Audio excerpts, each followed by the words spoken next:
Hello BookTube, welcome to the first video on my channel, which is going to be the BookTube Newbie Tag. I have my questions right here. Let's get started. Question number 1. Why did you start this channel? I started this channel to talk about books and to interact with new people online. Also, I feel like if I start a BookTube channel, I'll be more motivated to read and reflect more on the books that I read. Question number 2. What are some of the fun and unique things you bring to BookTube? So I'm fairly new to reading. I don't consider myself a proper reader because I haven't read as many books or don't spend enough time or as much time as I want to read. So I feel like my newness to reading and is something fun and unique because I always hear a lot of people in their newbie tag saying that they're avid readers, and I'm also young. I hope that's fun and unique. Question number 3. What are you most excited about? I'm excited about the reading project that I'm going to do for 2026. I'll probably discuss that in a different video. And also just, again, interacting with people. Why do you love reading? So reading is fun because once you get into a story, it's like time dilation. I don't know if that's the right word, but sort of you lose track of time when you're just into a story and hours pass away. What book or series got you into reading? So this is going to be a bit long. So I did not start reading because of a book or series, but 5 years ago I used to watch a lot of self-help and self-improvement YouTube channels, and over there reading seemed like a thing to do for productivity reasons. So I felt like I ought to read, and I did not give myself the best start because I was started to read about things that I had no understanding of. For example, the first book that I read was A Brief History of Time by Stephen Hawking, and I did not get that at all. He was talking about black holes and how black holes can emit stuff outside of them, but also they take stuff in and nothing can ever go past the event horizon. It's a lot to take in.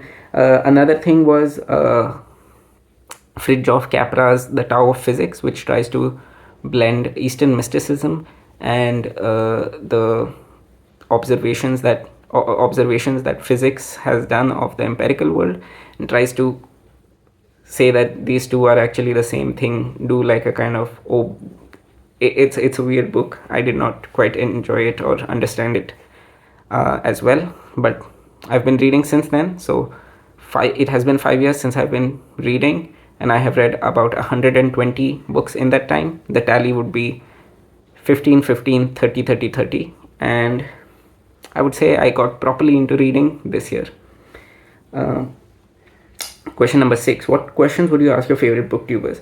I would ask them how much time do they take to make the videos. So not the editing and not the scripting, just like the conversational YouTubers. How much time do they spend thinking about what they have to say, and how much time does it take for the recording to take place? Then question number 7. What challenge to starting a BookTube channel will be the hardest to overcome? So speaking to a camera and speaking in general would be the hardest challenge because it's not something that comes easily to me. Hopefully I'm doing a good enough job. Everything is going well. Question number 8. When did you start reading? So I guess the proper answer is 5 years ago. Although I did read in my childhood, I used to read books that used to come in the scholastic sections, like this one, Geronimo Stilton. I don't know how famous this book is or whether it's well known, but it was very popular in my school. And also the odd Roald Dahl here and there, like the BFG or Charlie and the Chocolate Factory, but not a lot when I was a kid. And question number 9. Where and when do you read? So I'm at home right now, so I read in my bed, at the dining table, basically wherever. But in my college, I usually read in my dorm room, or I go to the computer section, which has a special graphics section area, which has no internet, only computers with graphics softwares on them. So nobody usually comes there. and especially at night it's empty, and the AC has a kind of drone, a meditative trance drone that plays slowly in the background, and no one is there at night. So that's a very fun place to read at night. Okay. And when do you read? Usually late evenings at night. Question number 10. What kinds of books do you like to read? So I have an interest in mythology in general, and my reading project for this year is going to be in mythology. And yeah, but I'm trying to get into romance and mystery, not necessarily murder mysteries, but mysteries as a whole. And yeah, those are the books I'm enjoying so far. And lastly, what are you currently reading or have recently read? So let me get through the DNFs first. So this is the first one, Saint Augustine's Confessions. This was a very interesting book to read because it was a kind of book that I've never read before. The kind of style and the way it is written and the concept of it as well. I got through about this far, and I feel like it's very interesting to read. I just don't have the time right now to read it, and I feel like maybe in the future I'll try it again. Another DNF for me was this book, Gabriel Garcia Marquez's 100 Years of Solitude. I took the Love in the Time of Cholera, the Grossman translation, from my college library, and I finished that. Took me 2 months to read that book, but I really enjoyed that book. This book I have gone about, I don't know if you can see, this far. And the thing with Marquez books is that, this is just me guessing since I've only read very little of him, but they have a kind of overwhelming quality where they just keep building and building and building. And there are a lot of characters, a lot of things to keep track of in this, and again, just met me at the wrong time. Hopefully in the future I'll be reading them. Then one book I recently finished was this. This is Agatha Christie's Unfinished Portrait. It was written under a pen name called Mary Westmacott. It's a mystery. It's not a murder mystery. It's the kind of book where you follow a character throughout their life from childhood up to the age they are in. And it has a very interesting ending. If you have read the book, you'll understand what I mean, that the ending will leave you stumped. All right. What I've been getting into recently is Perry Mason novels. So this is the first Perry Mason novel that I read, The Case of the Restless Redhead. And coincidentally, there's also the pilot episode of the Raymond Burr series that aired on TV. And I really like these novels. It's really fun. The courtroom proceedings, and he always, like Earl Stanley Gardner, in the end, I don't know, he finds a way to sort of trick you or surprise you. I don't want to say trick you to make it feel cheap, but they are very interesting the way they are structured.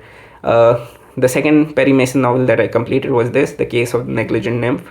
This has a very interesting start. Again, really interesting, really enjoyed it, and I'm going to finish this one, The Case of the Glamorous Ghost. Funnily enough, The Case of the Glamorous Ghost and The Case of the Negligent Nymph have some kind of thematic quality or congruity to them, in the sense that both of them have women in the nude and Perry Mason and dead bodies. So take of that what you will. I have some 20-30 pages left to read on that. What I'm also reading right now is this thing, The Power and the Glory by Graham Greene. It is one of his serious novels, as opposed to I don't know what, but it's interesting. The prose in it is quite difficult for me, but I'm trying to follow along. Yeah, it is difficult for me. I don't know if I'll be able to finish it, but it seems interesting. And I'm also going through this, Stephen Fry's The Ode Less Traveled, Unlocking the Poet Within. The best way to describe this would be a beginner's technical guide to fixed verse poetry. That's the phrase that I thought of, because it makes you go through meter, rhythm, different kinds of feet, and it's trying to teach you the building blocks of poetry so that you can write poems for yourself. Me personally, I'm having a lot of fun reading this, but I'm at the initial stage, but it's a lot of the difficulty that I'm facing is with the stresses. Like I'm trying to write sentences, trying to write lines, and trying to get a strict pentameter of iambs or trochees. It needs getting used to. I need to practice more, but yeah, this is a lot of fun. And yeah, all right, that is it for now. That is all the questions. Thank you for watching. Goodbye.